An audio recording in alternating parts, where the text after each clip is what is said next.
A comunidade Narrações Imersivas acaba de chegar. Torne-se membro e tenha acesso a todos os nossos livros, sem interrupções ou propagandas. E em formato de MP3, ouça diretamente da nossa plataforma no Hotmart. Por menos de uma Coca-Cola por mês, você assina nossa comunidade e apoia diretamente nosso trabalho. Não perca mais tempo e venha curtir mais uma forma de ouvir Narrações Imersivas. Link para assinar a comunidade na descrição ou no primeiro comentário fixado. Fique agora com mais um episódio imersivo.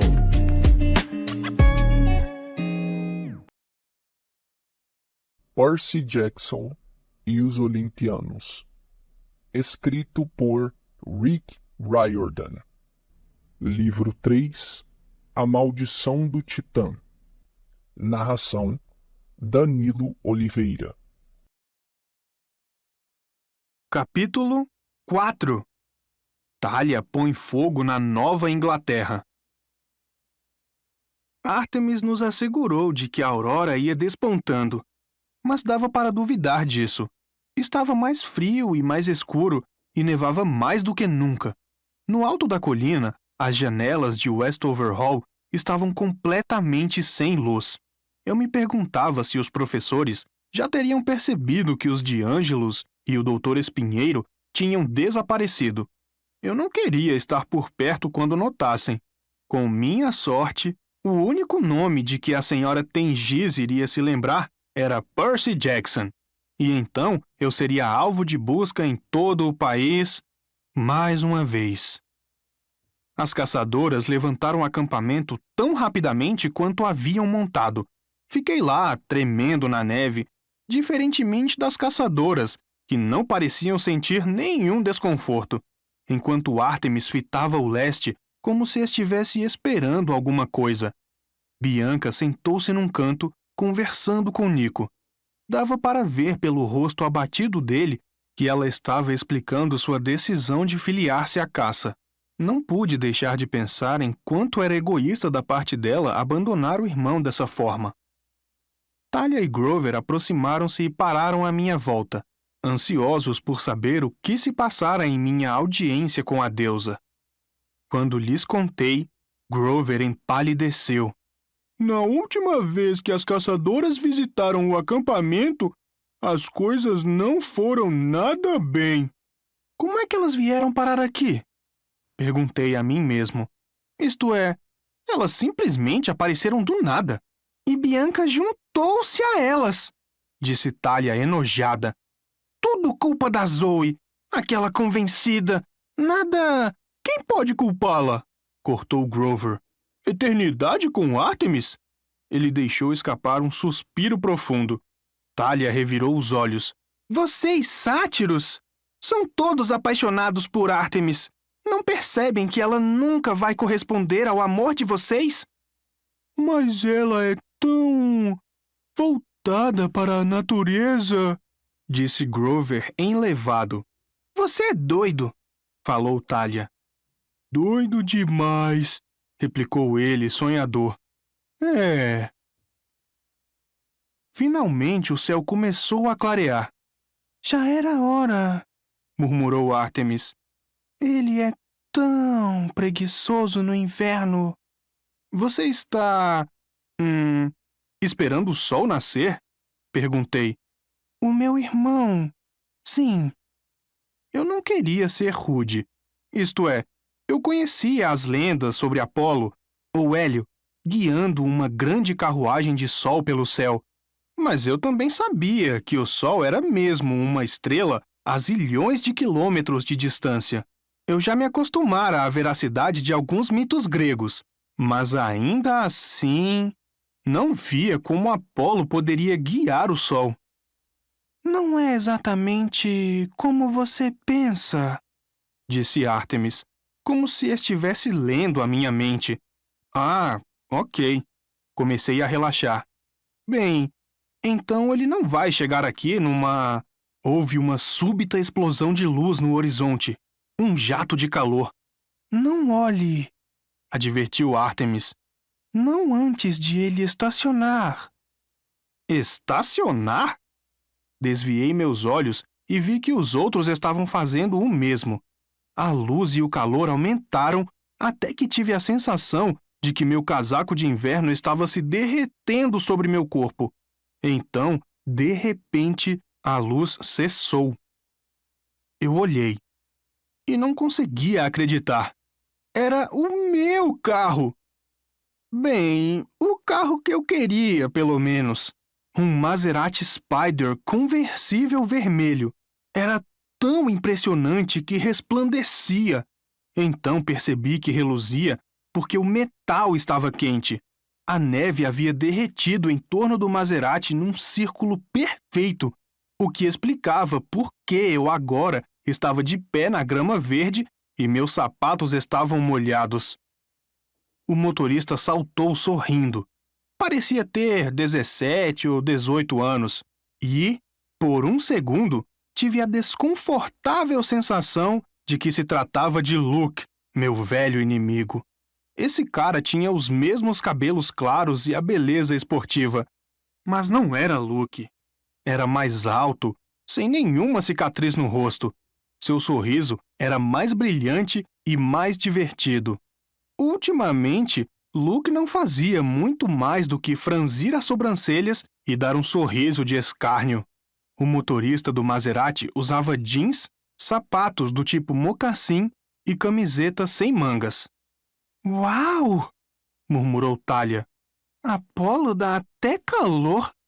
"É o Deus Sol," afirmei. "Não é disso que estou falando." "Irmãzinha!" chamou Apolo. Se seus dentes fossem um pouquinho mais brancos, ele poderia ter nos cegado sem o carro-sol. "O que aconteceu? Você nunca liga, nunca escreve. Estava ficando preocupado." Ártemis suspirou. "Estou bem, Apolo. E não sou sua irmãzinha." "Ei, nasci primeiro." "Somos gêmeos. Por quantos milênios vamos precisar discutir?" "Então, o que está acontecendo?" Ele a interrompeu. "As garotas estão com você, estou vendo. Estão precisando de umas dicas de como manejar o arco?" Ártemis rangeu os dentes. "Preciso de um favor. Tenho de fazer uma caçada sozinha. Preciso que leve minhas companheiras para o acampamento meio-sangue." "Claro, mana." Então ele ergueu as mãos num gesto de parem tudo. "Estou sentindo a chegada de um haikai." As caçadoras todas gemeram aborrecidas. Ao que parecia, já haviam encontrado Apolo antes. Ele limpou a garganta e ergueu uma das mãos dramaticamente. "Grama rompe a neve. Ártemis quer ajuda. Eu que sou leve." Ele sorriu para nós, esperando os aplausos. "Esse último verso só tinha 4 sílabas", disse Ártemis. Apolo franziu a testa. "É?" "É. Que tal eu sou tão cabeçudo?" Não. Esse tem 6 sílabas." Ele começou a murmurar consigo mesmo. Zoe Doce Amarga voltou-se para nós. "O Sr. Apolo está vivendo essa fase de haikais desde que foi ao Japão. Não é tão ruim quanto da vez em que ele visitou Limerick. Se eu tivesse de ouvir mais um único poema que começasse com 'Era uma vez uma deusa de Esparta'." "Já sei!" anunciou Apolo. "Eu sou tão brilhante." Esse tem 5 sílabas. Ele se curvou, parecendo muito satisfeito consigo mesmo. "E agora, mana? É transporte para as caçadoras que você quer?" Na hora certa. Estava mesmo pronto para pôr o pé na estrada. "Estes semideuses também precisarão de carona", disse Ártemis apontando para nós. "Alguns dos campistas de Quiron." "Sem problema." Apolo nos inspecionou. "Vamos ver. Thalia, certo? Ouvi tudo a seu respeito." Thalia enrubesceu. "Oi, Sr. Apolo." Filha de Zeus, não é? O que faz de você minha meio-irmã? Era uma árvore, não era? Que bom que você está de volta. Odeio quando garotas bonitas se transformam em árvores. Cara, eu me lembro de uma vez... Irmão, disse Ártemis, é melhor vocês irem. Ah, certo. Então ele olhou para mim e seus olhos se estreitaram. Percy Jackson? Sim, isto é... Sim, senhor. Parecia estranho chamar um adolescente de senhor, mas eu havia aprendido a ser cauteloso com os imortais. Eles costumavam se ofender facilmente, e então explodiam as coisas. Apolo me examinou, mas não falou nada, o que eu achei um pouco sinistro. Bem, disse ele afinal, é melhor carregarmos o carro, hein? A carona só segue uma direção, o oeste, e se vocês perderem, perderam. Olhei para o Maserati, que acomodaria 2 pessoas no máximo. Éramos cerca de 20. Carro legal, disse Nico. Obrigado, garoto, replicou Apolo. Mas como vamos todos caber? Ah! Apolo pareceu só então perceber o problema. Bem, eu detesto mudar do modo carro esportivo, mas suponho... Ele pegou a chave do carro e apertou o botão do alarme. Clique, clique! Por um instante, o carro reluziu novamente. Quando o fulgor morreu, o Maserati havia sido substituído por uma daquelas vans de teto arredondado, como as que usávamos nos jogos de basquete da escola.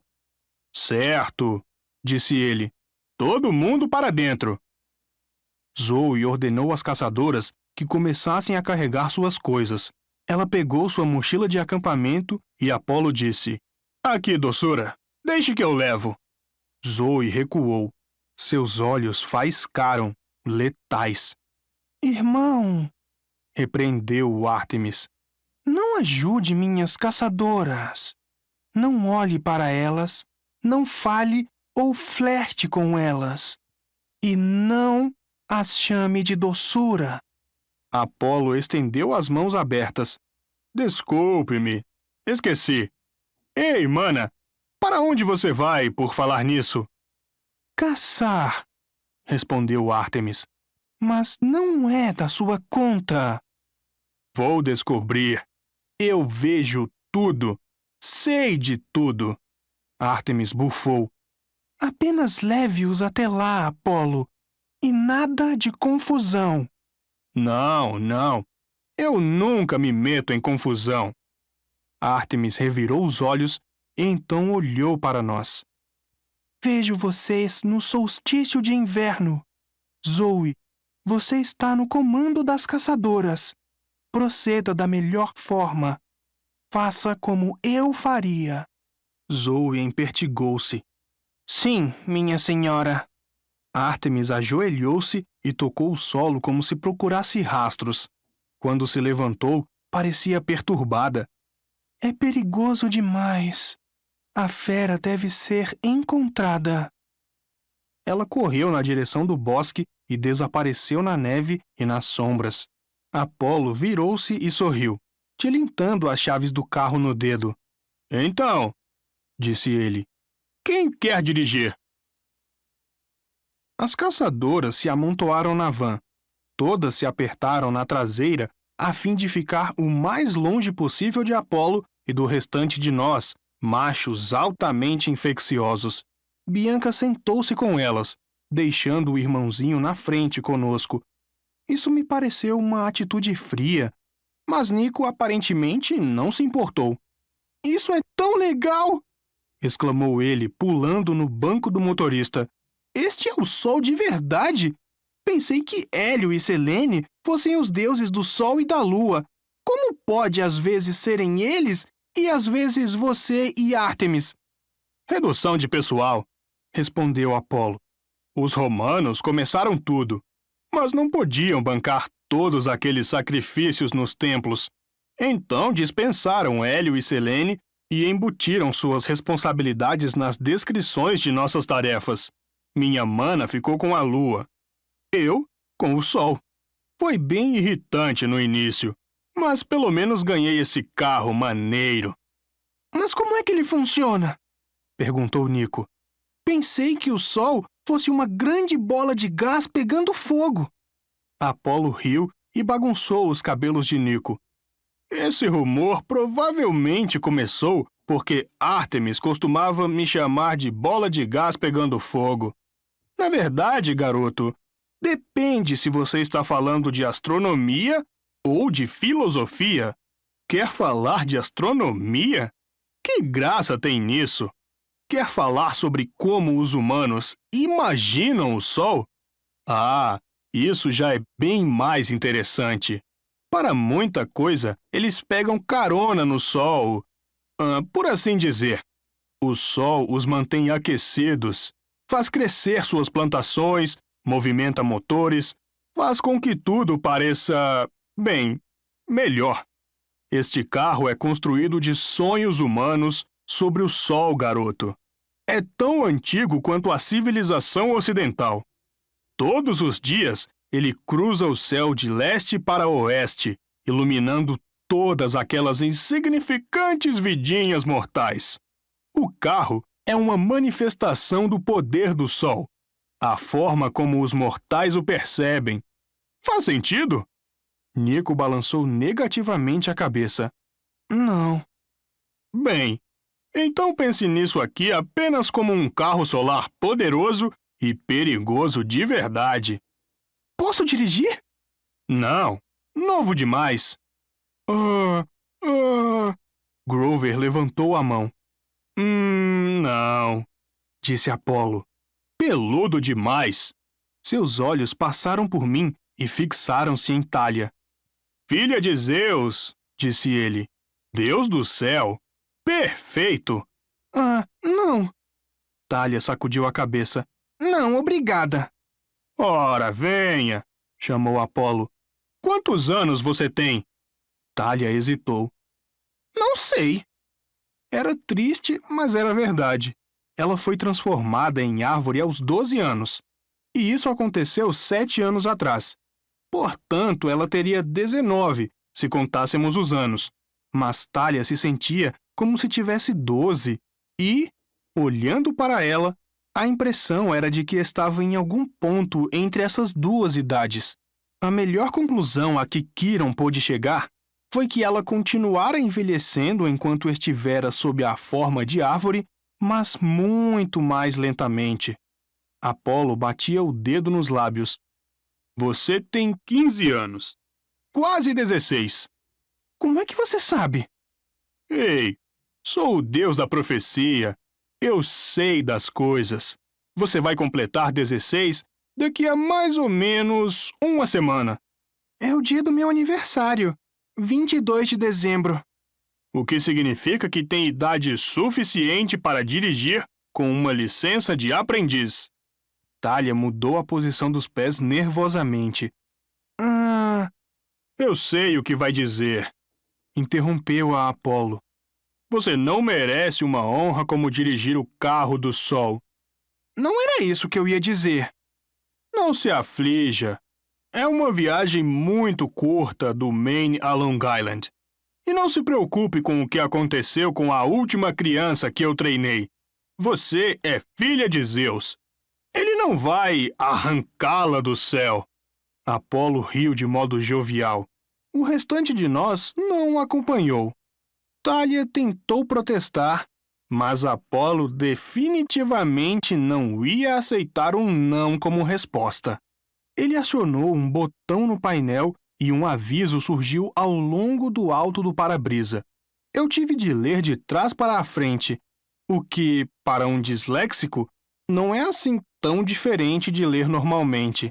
Eu tinha certeza de que dizia aviso, motorista aprendiz. Ande, leve o carro, disse Apolo a Thalia. Vai ser moleza para você. Admito que fiquei com inveja. Mal podia esperar para começar a dirigir. Umas poucas vezes naquele outono, minha mãe me levara até Montauk quando a estrada para a praia estava vazia e me deixara experimentar seu Mazda. Eu sei. Aquele era um compacto japonês e esse o carro do sol. Mas o que poderia haver de tão diferente entre eles? Velocidade significa calor, advertiu Apolo. Portanto, comece devagar e certifique-se de que está em boa altitude antes de acelerar de verdade. Thalia agarrou o volante com tanta força que os nós de seus dedos ficaram brancos. Parecia prestes a vomitar. Qual o problema? Perguntei a ela. Nenhum, respondeu trêmula. Não tem problema nenhum. Ela puxou o volante. Ele inclinou-se e a van lançou-se para cima tão rápido que eu caí de costas e fui de encontro a algo macio. Ai! Gemeu Grover. Desculpe-me. Mais devagar, disse Apolo. Desculpe-me, replicou Thalia. Está tudo sob controle. Consegui ficar de pé. Olhando pela janela, vi um anel de árvores fumegantes na clareira de onde havíamos decolado. Thalia, disse eu. Calma no acelerador. Já entendi, Percy, disse ela, rangendo os dentes, mas manteve o veículo acelerado. Relaxe, falei. Já estou relaxada, exclamou ela, tão rígida que parecia feita de madeira. Precisamos guinar para o sentido sul, para Long Island, informou Apolo. Vire para a esquerda. Thalia puxou bruscamente o volante e, mais uma vez, me atirou de encontro a Grover, que gritou. A outra esquerda, sugeriu Apolo. Cometi o erro de olhar novamente pela janela. Estávamos agora na altura em que os aviões voam, tão alto que o céu começava a parecer negro. Ah! Disse Apolo, e tive a sensação de que ele estava se forçando a parecer calmo. Um pouco mais baixo, doçura. Cape Cod está congelando. Thalia inclinou o volante. Seu rosto estava branco como giz. A testa gotejava suor. Alguma coisa estava decididamente errada. Eu nunca a tinha visto assim. A van embicou para o chão e alguém gritou. Talvez tenha sido eu mesmo. Agora estávamos seguindo direto para o Oceano Atlântico, a mais de 1.500 quilômetros por hora, a costa da Nova Inglaterra à nossa direita. E estava ficando quente na van. Apolo fora atirado para algum lugar no fundo, mas começou a transpor as fileiras de assentos. Assuma o volante! Implorou-lhe Grover. Não se preocupem, disse Apolo, mas ele parecia bastante preocupado. Ela só precisa aprender a... Opa! Então vi o que ele estava vendo. Bem debaixo de nós havia uma cidadezinha da Nova Inglaterra, coberta de neve. Pelo menos estava assim antes. Enquanto eu observava, a neve derretia nas árvores, nos tetos, nos gramados. O campanário branco da igreja ficou marrom e começou a soltar fumaça. Pequenas faixas de fumaça, como velas de aniversário, saltavam por toda a cidade. Árvores e telhados pegavam fogo. Suba! Gritei. Havia um brilho selvagem nos olhos de Thalia. Ela puxou o volante para trás e dessa vez me segurei. Enquanto subíamos rapidamente, pude ver pela janela de trás que os incêndios na cidade estavam sendo apagados pela súbita rajada de frio. Lá! Apontou Apolo. Long Island! Bem à frente! Vamos reduzir, querida!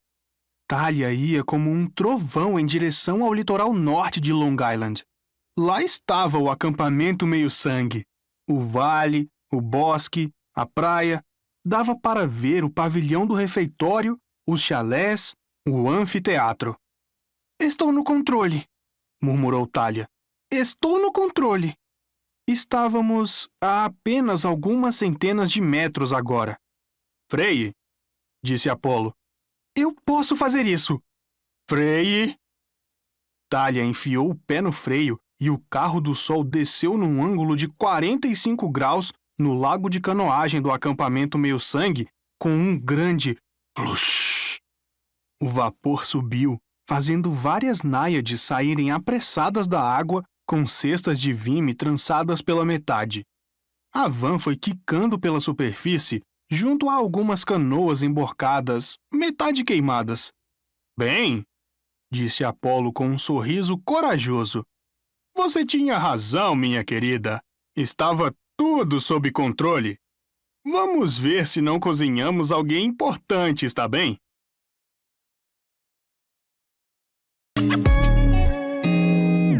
O canal Narrações Imersivas agradece por ter ouvido mais um episódio conosco. Acompanhe nossa página no Instagram e fique por dentro de todas as novidades do canal. E se você vê valor nesse projeto, considere apoiá-lo. Faça parte da nossa comunidade no Hotmart. Até a próxima com mais uma narração imersiva.